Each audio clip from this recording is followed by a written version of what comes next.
अगर आपको हमारी ये वीडियो पसंद आए तो उसको लाइक करें, अन्य लोगों के साथ शेयर करें और हमारी आने वाली नई वीडियो की जानकारी आपको मिलती रहे उसके लिए हमारे चैनल को सब्सक्राइब करके जो उसके पास बेल आइकन है उस पर क्लिक करें।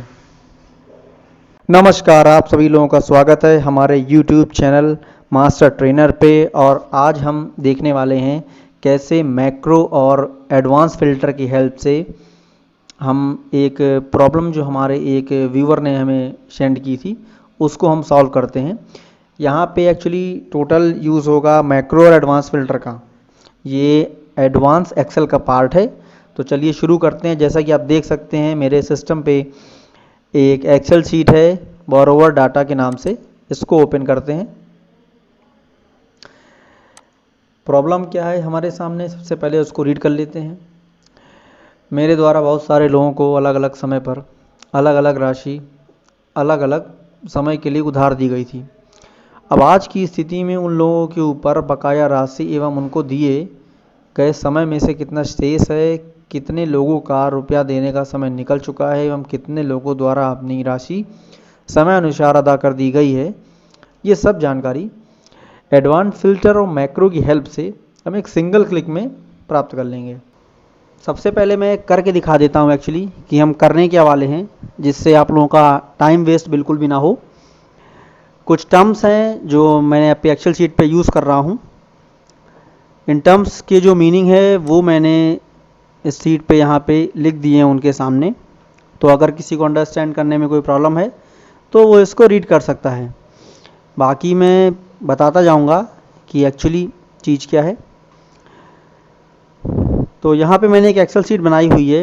इस पर मेरे पास काफ़ी सारा डेटा है, सीरियल नंबर, नाम है, एड्रेस है, मोबाइल नंबर है, लोन अमाउंट यानी कि जो अमाउंट हमने बोरोवर को दिया है, पेड अमाउंट कितना अमाउंट उसने वापस रिटर्न कर दिया है, रिमेनिंग अमाउंट कितना कर्ज उसके ऊपर अभी भी आज के समय पे बकाया है, डेट ऑफ लोन यानी कि किस डेट को हमने उसको लोन दिया था, टुडे डेट इसमें आएगी हमेशा, करेंट डेट यहाँ मैंने टुडे का फंक्शन लगाया हुआ है, टोटल डेज मतलब कि जिस डेट में हमने उसको लोन दिया था उस डेट से आज तक की डेट में कितने दिन हो चुके हैं, and repayment time in days.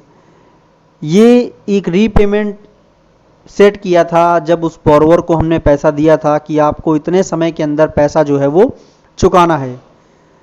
Remaining days या ओवर ड्यू डेज, ये दो कंडीशंस हैं। एक उन बोरोवर्स के लिए है जो रेगुलरली अपना पेमेंट दे रहे हैं, जिनको हमने जो टाइम दिया था उसमें बाकी है, उसमें आएगा रिमेनिंग डेज।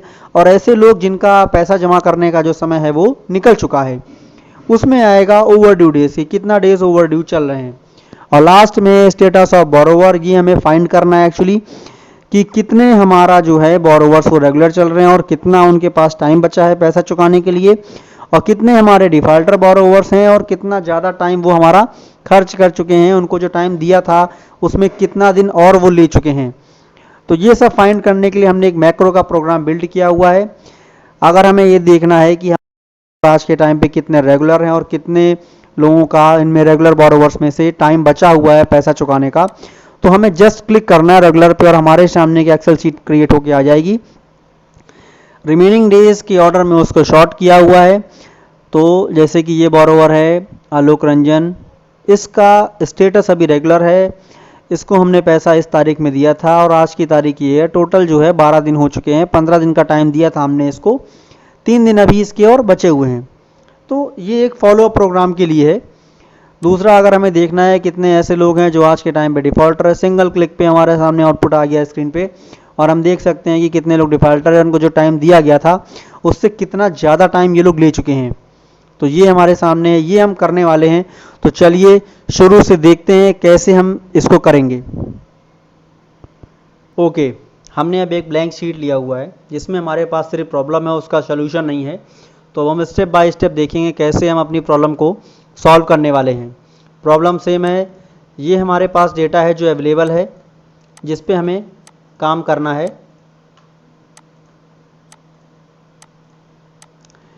ये हमारे पास 16 लोगों की लिस्ट है जिनको पैसा दिया गया है। पहला है कॉलम सीरियल नंबर का, दूसरा है नाम का, तीसरा है उनका एड्रेस, चौथा है मोबाइल नंबर, पांचवा है लोन अमाउंट, यानी कि जो लोन उनको दिया गया है बोरोवर्स को। पेड अमाउंट यानी कि वो अमाउंट जो बोरोवर्स ने रीपेमेंट कर चुके हैं। एंड रिमेनिंग अमाउंट हमें फाइंड करना है, तो यहाँ पे फॉर्मूला लगाएंगे is equal to E2 minus F2, enter दबाएंगे। फॉर्मूला वर्क कर रहा है, यहाँ पे जाएंगे, या तो ड्रैग करेंगे या यहाँ पे डबल क्लिक कर देंगे, तो ये पूरे कॉलम में फॉर्मूला जो है वो इंसर्ट हो जाएगा। उसके बाद डेट ऑफ लोन वो तारीख है जिस तारीख को उस बोरोवर को हमने पैसा दिया। टुडे डेट यहाँ पे लाना है आज की डेट, तो इसके लिए फॉर्मूला यूज़ करेंगे इक्वल टू टुडे का फंक्शन लगाएंगे और ब्रैकेट को क्लोज करेंगे, एंटर दबा देंगे, तो यहाँ पे आ जाएगा आज की डेट। डबल क्लिक करके पूरी कंप्लीट रो पे आ जाएगा। अब यहाँ फाइंड करना है टोटल डेज, यानी कि कितने दिन हो चुके हैं उस बोरोवर को पैसा दिए। तो इसके लिए सिंपल फॉर्मूला है equal to I2 minus H2, enter दबाया और हमारे पास रिजल्ट आ गया। बट ओके, डबल क्लिक करेंगे पूरी रो पे आ जाएगा कितने कितने दिन इन लोगों को हो चुके हैं। रीपेमेंट टाइम इन डेज यहाँ पे हमें कॉलम पे दिया हुआ है कि कितना टाइम उन लोगों को दिया गया था पैसा चुकाने के लिए। अब देखना है कि कितना टाइम बचा है, तो यहाँ पे इज इक्वल टू लगाएंगे K2 माइनस J2, यानी कि जो हमने रीपेमेंट के लिए टाइम दिया था और जो एक्चुअल टाइम है, तो दिए गए टाइम में से एक्चुअल टाइम को माइनस करेंगे। यहाँ पे डबल क्लिक करेंगे। अब यहाँ पे हम देख रहे हैं कुछ हमारे नंबर्स हैं जो माइनस में आ रहे हैं, तो इसके लिए क्या करेंगे, यहाँ फॉर्मूले में हमें ABS लगाना होगा। तो इस ब्रैकेट को यहाँ पे क्लोज कर देंगे, एंटर दबा देंगे और देन एक बार और डबल क्लिक यहाँ पे कर देंगे, तो ये सभी नंबर जो है पॉजिटिव नंबर में कन्वर्ट हो जाएंगे। अब हमें देखना है कि बोरोवर्स का स्टेटस क्या है, आज के टाइम पे पैसा जमा करने का टाइम उनका बचा हुआ है या निकल चुका है। तो कौन ऐसे बोरोवर्स हैं जो रेगुलर हैं, कौन ऐसे बोरोवर्स हैं जो डिफ़ॉल्ट कर चुके हैं। तो यहाँ पे हमें यूज़ करना होगा इफ़ फंक्शन, तो यहाँ पे अप्लाई करेंगे if function is equal to if. तो यहाँ पे हमारे फंक्शन में क्या आएगा कि अगर रीपेमेंट डेज ज़्यादा हैं किससे, टोटल डेज से, तो हमारा रेगुलर होना चाहिए। तो अप्लाई करेंगे यहाँ पे K2 greater than is equal to J2, comma लगाएंगे। तो ये हमारा इफ फंक्शन है। अगर हमने एक कंडीशन दिया है कि अगर repayment time in days greater होगा टोटल डेज से, तो क्या होगा, बोरोवर रेगुलर होगा। तो यहाँ पे रेगुलर टाइप करेंगे। ये तो हो गई कंडीशन इफ़ की। तो दूसरी कंडीशन क्या होगी, एल्स की होगी। अब अगर रेगुलर नहीं होगा तो क्या होगा, डिफ़ॉल्ट होगा, यानी कि उसने टाइम से पैसा नहीं चुकाया होगा। ये तो हो गई कंडीशन इफ़ की, ये हो चुकी है कंडीशन इफ़ की।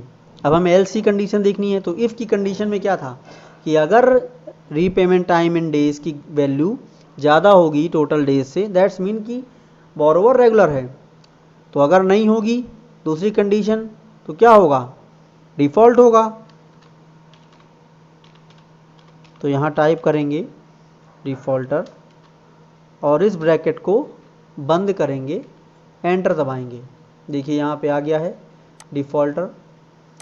यहाँ पे डबल क्लिक करेंगे, फॉर्मूला पूरी रो में आएगा, कौन से बोरोवर रेगुलर हैं, कौन से डिफ़ॉल्टर हैं, कौन से बोरोवर रेगुलर हैं, कौन से बोरोवर डिफ़ॉल्टर है, वो यहाँ पे हमारी शीट पे आ गया है। अब हम अप्लाई करेंगे एडवांस फ़िल्टर और मैक्रो, जिससे ये सारा जो काम है हमने एक बार अपना एक्सेल मेंटेन किया और फ्यूचर में आगे के टाइम पे अपनी एक्सेल को अपडेट करते रहेंगे। जब हमारी रिकवरी आती जाएगी तो रिकवरी के हिसाब से अपनी एक्सेल को अपडेट करते जाएंगे। अब हमें डेवलप करना है एक फॉर्मूला मैक्रो का एडवांस फ़िल्टर की हेल्प से। तो इस शीट को हम नाम दे देते हैं मैक्रो, ठीक है। दो यहाँ पे कॉलम हमें ऐड करने होंगे।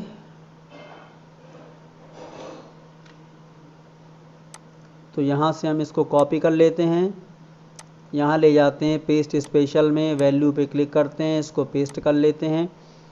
स्टेटस ऑफ द बोरोवर, एक तो हमारा कॉलम है डिफ़ॉल्टर का, दूसरा है हमारा कॉलम रेगुलर का।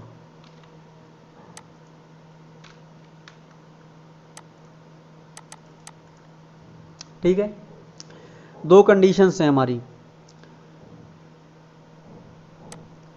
अब यहाँ पे इंसर्ट कर लेते हैं एक शेप, थोड़ा सा डिज़ाइन पर्पस के लिए है ये, बाकी इसका कोई स्पेसिफिक यूज़ नहीं है।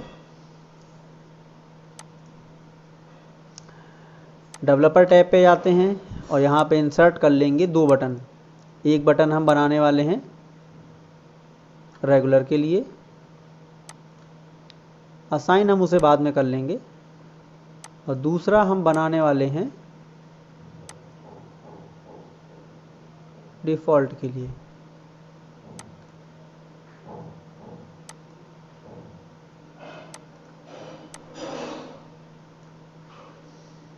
इसको नाम दे देते हैं, पहले वाले को रेगुलर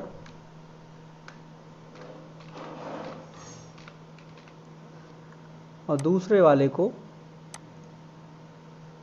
डिफ़ॉल्टर।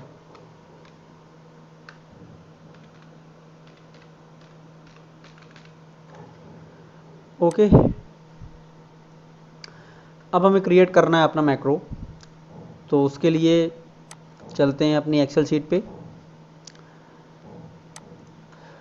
सबसे जो पहला वाला सेल है उस पर क्लिक करते हैं, डेवलपर टैब पे जाके रिकॉर्ड मैक्रो, मैक्रो का कुछ नाम रख देते हैं। रेगुलर पे अभी काम करना है तो इसका नाम रख देते हैं रेगुलर। ओके किया, पहले से बना हुआ था, इसको मैं रिप्लेस कर देता हूँ। अब शुरू करते हैं।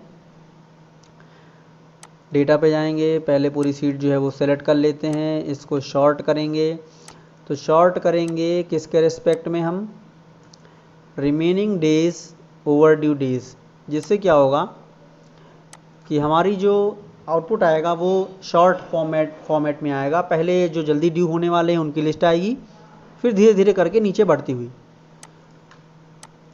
हमने अपनी शीट को शॉर्ट कर लिया।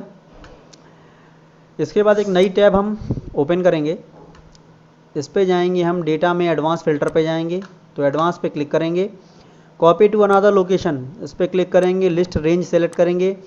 तो लिस्ट रेंज है हमारी ये, कॉलम नंबर से ए से लेके कॉलम नंबर एम तक। अब क्राइटेरिया रेंज सेलेक्ट करना है, तो क्राइटेरिया रेंज के लिए मैंने मैक्रो पे ये बनाया हुआ था। रेगुलर की बात करनी है तो इसको सेलेक्ट कर लेंगे, दोनों रो को। कॉपी टू हम अपनी जो नई शीट थी वहाँ पे ले आएंगे और क्लिक कर देंगे ओके पे, और इसको डबल क्लिक कर देंगे। अब हमारा रेगुलर का जो मैक्रो था वो रेडी हो चुका है, तो इसको हम यहाँ से स्टॉप कर देते हैं। ये हमारा मैक्रो तैयार हो चुका है। असाइन करने के लिए यहाँ पे जाएंगे, राइट क्लिक करेंगे, असाइन मैक्रो पे जाएंगे, और ये रेगुलर का हमने बनाया हुआ है, इसको हम कर देंगे ओके। हमें चेक करना है कि ये वर्क है, कर रहा है या नहीं करना है, तो जस्ट कुछ नहीं, यहाँ रेगुलर पे क्लिक करेंगे। जैसे ही क्लिक करेंगे तो जो भी आज के टाइम पे रेगुलर हैं, और ये देखिए जितने रिमेनिंग डेज हैं उसके अकॉर्डिंग ये शॉर्ट हो चुका है। इसका पैसा चुकाने के लिए सिर्फ 3 दिन का टाइम बचा हुआ है। 15 दिन का टाइम दिया था, 12 दिन हो चुके हैं, और ये रिमेनिंग अमाउंट है। जो वो रिपेमेंट आता जाएगा तो अपनी जो लिस्ट ऑफ बोरोवर की हमारी मेन एक्सेल शीट थी, इस पर हम पेड अमाउंट पे एंट्री करते जाएंगे। या अगर हमें टाइम इंक्रीज़ करना है तो हम यहाँ पे डेज अपने इंक्रीज़ करते जाएंगे, उसके हिसाब से वो कैलकुलेशन करता जाएगा ऑटो। तो रेगुलर के लिए हमने एक मैक्रो बना लिया, उसको असाइन कर लिया और देख लिया कि वो किस तरह से काम करता है। अब हमें बनाना है अपने डिफ़ॉल्टर प्रोग्राम के लिए। तो पहली सेल पे क्लिक करेंगे, यहाँ पे डेवलपर टैब में जाएंगे, रिकॉर्ड मैक्रो पे क्लिक करेंगे। मैक्रो की हमारी रिकॉर्डिंग शुरू हो गई है, इसका नाम रख देंगे हम डिफ़ॉल्टर 2। ओके पे क्लिक करेंगे, अब हमारी रिकॉर्डिंग जो है वो शुरू हो गई है। तो इसको करने के लिए एक नया टैब ओपन करेंगे, डेटा पे जाएंगे, एडवांस फिल्टर पे क्लिक करेंगे, copy to another location, list range select करना है हमें अपना। तो हम सेलेक्ट कर लेंगे यहाँ से ए से लेके एम तक। क्राइटेरिया रेंज सेलेक्ट करना है, हमारी मैक्रो शीट पे हमने बनाया हुआ था, इसको सेलेक्ट कर लेंगे। कॉपी टू न्यू लोकेशन पे जाके यहाँ पे ओके कर देंगे और ये हमारे सामने रिज़ल्ट आ गया। अब डेवलपर टैब में जाके रिकॉर्डिंग को स्टॉप कर देंगे। ये हमारा मैक्रो बन चुका है। डिफ़ॉल्ट टैब पे जाके बटन पे राइट क्लिक करेंगे, असाइन मैक्रो, और ये रहा हमारा डिफ़ॉल्टर 2 के नाम से मैक्रो, इसको ओके करके असाइन कर देंगे। आउटपुट देखने के लिए जब भी चाहिए होगा तो हम इस बटन पे क्लिक करेंगे और आउटपुट हमारे सामने इस तरह से स्क्रीन पे आ जाएगा सिंगल क्लिक पे। जो भी मॉडिफिकेशन करना है वो अपनी लिस्ट ऑफ बॉरोवर पे हम करते जाएंगे और उसके अकॉर्डिंग हमारा मैक्रो जो है वो हमें सिंगल क्लिक पे हमें आउटपुट देता जाएगा। अब एग्जांपल के लिए अगर हम लोग अपनी सीट पे कोई मॉडिफिकेशन करते हैं तो उसके अकॉर्डिंग रिजल्ट देता है हमारा एक्सेल कि नहीं देता है, हमारा मैक्रो प्रॉपर्ली वर्क कर रहा है या नहीं कर रहा है, चेक करने के लिए यहाँ पे जो ये डेट ऑफ लोन था 15 दिन का टाइम दिया गया था, 12 दिन हो चुके हैं, 3 दिन बचे हैं। मैं इसको चेंज कर देता हूँ 1/1/2020 कर देता हूँ। अब डेट ऑफ लोन 1/1/20 है, आज की तारीख 13/4/20, टोटल 103 दिन हो चुके हैं, 15 दिन का टाइम दिया गया था, 88 डेज ओवर ड्यू चल रहा है, ये डिफ़ॉल्ट हो चुका है। ओके, तो हमें देखना है हमारा मैक्रो प्रॉपर्ली काम करता है या नहीं करता है। डिफ़ॉल्ट के बटन पे क्लिक करेंगे और आउटपुट हमारे सामने आ जाएगा। ठीक है, आलोक रंजन डिफ़ॉल्टर लिस्ट में आ रहा है, जो कि पहले रेगुलर की लिस्ट में आ रहा था। हमारा मैक्रो पूरी तरह से वर्क कर रहा है। धन्यवाद आप सभी लोगों का हमारा वीडियो देखने के लिए। लाइक करें, सब्सक्राइब करें। अगर आपको ये वीडियो पसंद आया है तो हमारे इस वीडियो को शेयर करें।